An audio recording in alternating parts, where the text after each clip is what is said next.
Hello, my name's Paul and this is Mustard Education, and today's video is quite different. It's quite different indeed, because for one thing, I didn't manage to do a video last week, and my promise was that every week I would give you some sort of update if you're interested. I mean, some people obviously won't be, and some people have already gone off somewhere else expecting it to be more exciting. The week before last was an exceedingly frustrating one, down to some behavioural issues and but more than anything actually feeling ill. I've spent a whole week not being entirely myself. You can probably still hear it in my voice over a week later. That has caused quite a disruption, and I've had a slight change in the way to think about this as well, down to what works and what really doesn't. Now, so far, what I haven't been doing is using like a curriculum, the curriculum, going off what they're probably doing in the high school right now, which to my best of the knowledge is probably wandering around confused. Instead, I've just worked on individual topics and just tried to stay one step ahead of myself, like with the maths and using maths apps, etc. But what's working more than anything is learning through conversation. I never really wanted to just hand out worksheets and say, do that and I'll see you in half an hour, then bring it back and then I'll mark it and say, not good enough or very good, etc. Actually, what it would be is, oh, that's unbelievably good, even if it's not.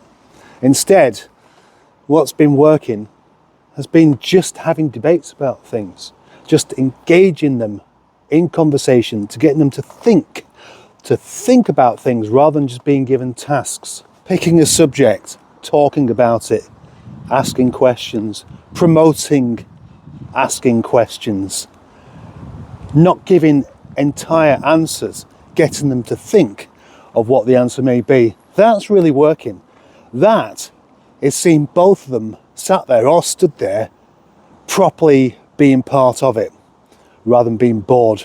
And it was my plan anyway to spend the first year just having a big roundup of general knowledge and things before really nailing down on a particular subject and tackling that. They're a long way off that stage where they have to take individual subjects to really concentrate on. By the time they get to that stage, a lot of the basic stuff should all be sorted out. They should be able to cook. I'm leaving them more and more independently to actually just cook a meal. And I haven't been videoing it. I just said, you get on and do it. I'll sit here, and if you get stuck, ask me. I mean, making a chili is actually quite easy, but you can guarantee many people can't do it at all. Process of actually being able to cut an onion up properly as a start. So that's one part of their independence that I feel satisfied they will continue with.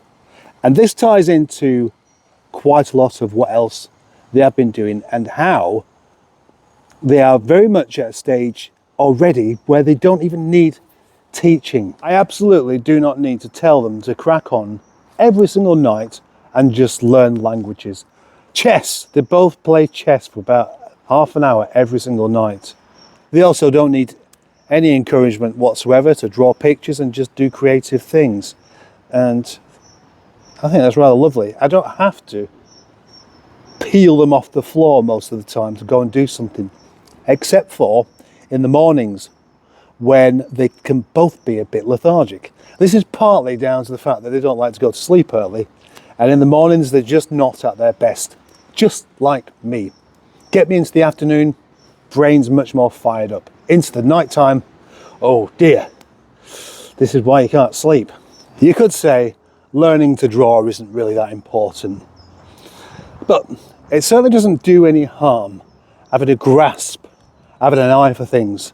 I mean, look at these pictures here. I'm not going to tell you who they are, but they have fairly recently got themselves into a TV show, and I'm not even going to tell you what that is. You've just got to figure this one out. Next week I might try and keep a closer eye on what we're actually doing at the time and making a video as I go along, but I mean, that's how I intended to do it this week and last week. But I get kind of a bit carried away with what I'm doing, and the fact that they don't particularly want to be part of the video, which is a shame, because that would make it more interesting. Whilst doing things like history and geography, moving into politics, I don't know if I'm alone with this, but I often feel that people don't really think that independently. They choose a side to be on, and then they'll agree with everything that's said thereafter, so they don't have to think about it. In many ways, that actually invalidates your own opinion, because it's not yours, and that's the whole point.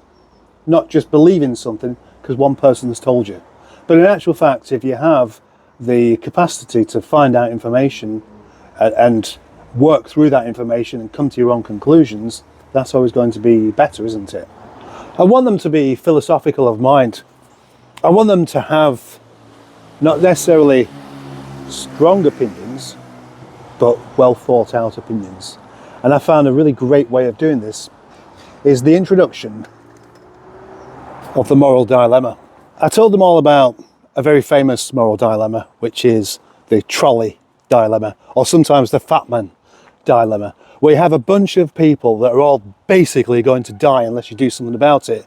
But the only thing you can do about it is to push something in the way of the trolley or train or whatever it is that is heading straight for them, about to plough through a bunch of innocent people.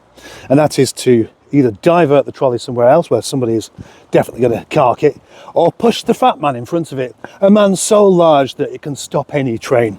Of course he will perish, and then it's your fault. You intervened, you decided what the fate would be. Obviously the more lives are saved, the better, but having that on your conscience, this turned out to be one of the best kind of loose lessons, because they both set about then thinking up their own little moral dilemmas. And one in particular that I really liked was this.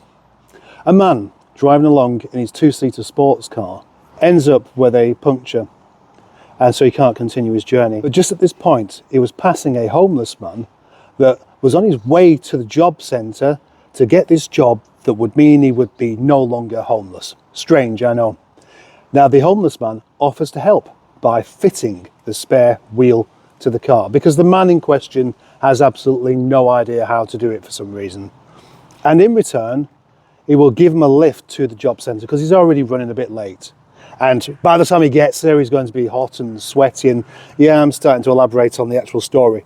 But the crux of the matter is that because he's stopped to help, he will no longer get to the job centre in time. So he has to have a lift. And just at that point, an old lady comes running over the road and says, "Could you help? My husband's been rushed into hospital, he's about to die, and if I don't get there within the next 15 minutes, I'll never see him alive again." So the dilemma being that the homeless man, who could well and truly dig himself out of the dirt with this particular situation by attending this interview, is reliant on the man with the two-seater sports car to get him there. But so is this old lady. I was particularly proud of her for coming up with that. And there's more to come. This is how they're going to think. They're going to think of situations like this. And of course, there's no way around it. There is in the real world, of course, because what you would do is you'd promise the man that you'd help him out once you get back. But that isn't given as an option within the dilemma. Anyway, that's just one example of the kind of approach we've been doing it this week. And them learning is more important than me doing a video about it. It's just that my way of doing things is to make videos. And being as that I'm using my time up now rather than being at work, being at home, teaching them, I do feel kind of compelled. So I will. Next week, hopefully, I'll have a video where you see much more of the actual progression during the week, rather than just at the end of 2 weeks, this is what's happened. Thank you for watching, and I'll see you next time.